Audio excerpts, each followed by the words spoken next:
আজকের আলোচনার বিষয় হচ্ছে স্ট্রাকচার 11 থেকে 15 পর্যন্ত।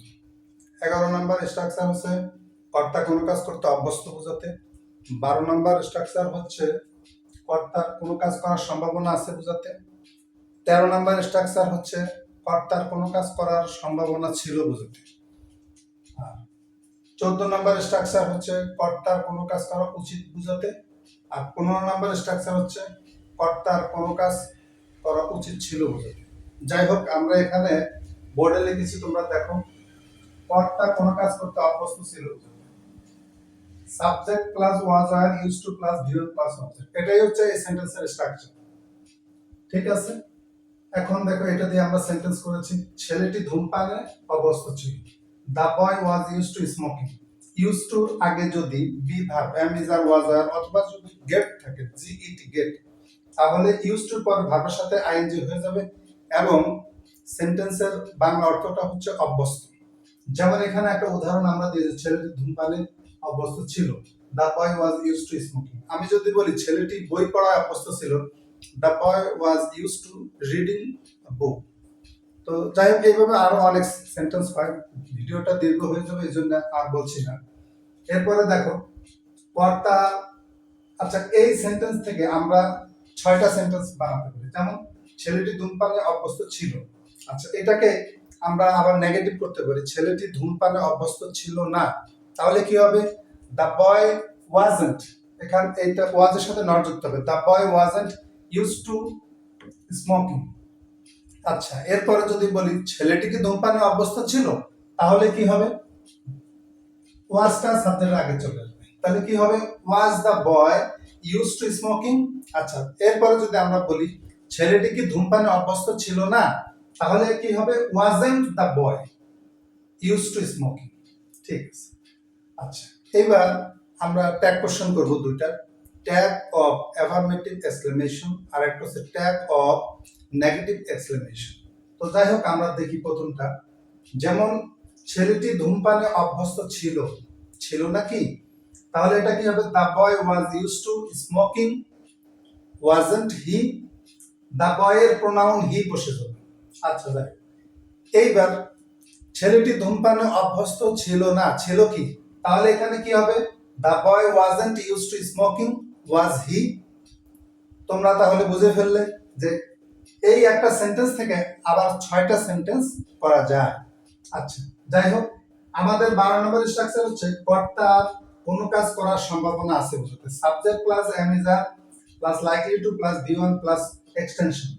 এখানে আমরা এক্সটেনশনও দিতে পারি, অবজেক্টও দিতে পারি। অবজেক্ট আর এক্সটেনশনের মধ্যে একটু পার্থক্য আছে, এগুলো আমরা কোনো একটা ভিডিওতে বিস্তারিত জানবো, আজকে আর এখানে আলোচনা করছি না।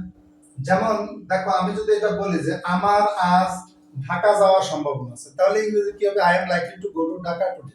আমার বাবার আজ বাড়ি আসার সম্ভাবনা আছে, my father is likely to come home.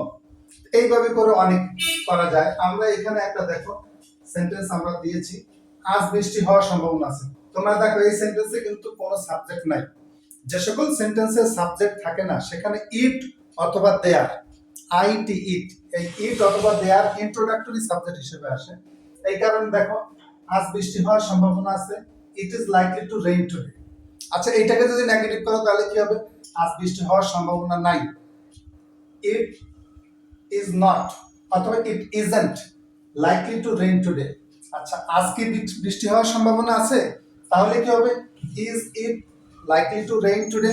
আচ্ছা, আজ কি বৃষ্টি হওয়ার সম্ভাবনা নেই, isn't it likely to rain today. আচ্ছা, আবার আজ বৃষ্টি হওয়ার সম্ভাবনা আছে, নেই কি? আচ্ছা, it is likely to rain today, isn't it. আজ বৃষ্টি হওয়ার সম্ভাবনা নেই, আছে কি? It isn't likely to rain today, is it. এইভাবে করে তোমরা আরো করতে পারো, একাধিক সেন্টেন্স করতে পারো। কর্তার কোনো কাজ করার সম্ভাবনা আছে, তোমরা আরো করতে পারো কর্তার কোনো কাজ করার সম্ভাবনা ছিল। যেমন এখানে কি হবে? সাবজেক্ট প্লাস এখানে আছে এম ইজ আর, কিন্তু এই জায়গাটা হবে ওয়াজ ওয়ার, তারপর হবে লাইকলি টু প্লাস ভি1 প্লাস অবজেক্ট। যদি আমি বলি যে গতকাল বৃষ্টি হওয়ার সম্ভাবনা ছিল, তাহলে কি হবে? ইট ইজ আর হবে না, ইট ওয়াজ হয়ে যাবে। It was likely to rain yesterday. আচ্ছা, গতকাল বৃষ্টি হওয়ার সম্ভাবনা ছিল না, তাহলে কি হবে? It wasn't likely to rain yesterday. গতকাল কি বৃষ্টি হওয়ার সম্ভাবনা ছিল? Was it likely to rain yesterday. গতকাল কি বৃষ্টি হওয়ার সম্ভাবনা ছিল না?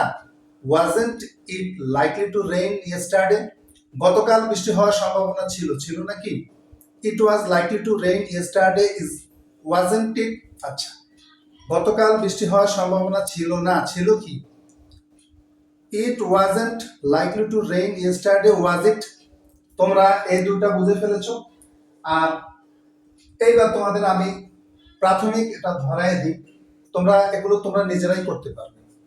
আমি বলেছিলাম আমাদের 13 নাম্বার কিন্তু আমাদের বলা হয়ে গেছে, এবার 14 নাম্বার। কর্তার কোনো কাজ করা উচিত বুঝাতে সাবজেক্ট প্লাস শুড অথবা ought to plus V one plus object. যেমন তোমার আজ কলেজে যাওয়া উচিত, you should go to school, you should go to college today. এইভাবে করো, ওই একটা থেকে আবার 6টা বানাও। তোমার আজ কলেজে যাওয়া উচিত নয়, তোমার কি আজ কলেজে যাওয়া উচিত, তোমার কি আজ কলেজে যাওয়া উচিত নয়, তোমার আজ কলেজে যাওয়া উচিত, উচিত নয় কি, তোমার আজ কলেজে যাওয়া উচিত নয়, উচিত কি, এইভাবে করে করবা। আচ্ছা, এরপরে দেখো 15 নম্বর স্ট্রাকচার, কর্তার কোনো কাজ করা উচিত ছিল বোঝাতে। এটা কিন্তু আর শুধু শুড হবে না, শুডের সাথে একটা হ্যাভ যুক্ত হবে।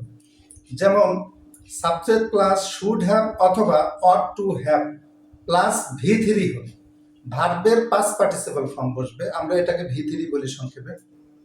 তাহলে যেমন তোমার গতকাল কলেজে যাওয়া উচিত ছিল, you should have gone to college yesterday. এই সেন্টেন্সটাকে তোমার গতকাল কলেজে যাওয়া উচিত ছিল না, তোমার কি গতকাল কলেজে যাওয়া উচিত ছিল, তোমার কি গতকাল কলেজে যাওয়া উচিত ছিল না, তোমার গতকাল কলেজে যাওয়া উচিত ছিল না, ছিল কি, তোমার গতকাল কলেজে যাওয়া উচিত ছিল, ছিল নাকি, এইভাবে করে তোমরা আবার 6টা সেন্টেন্স করে ফেলবে। একেবারে সহজ, ঠিক এইভাবে এই নিয়মেই আসবে। তো আর বেশিক্ষণ আলোচনা করলাম না। No more today, thanks for all, আল্লাহ হাফেজ, আসসালামু আলাইকুম।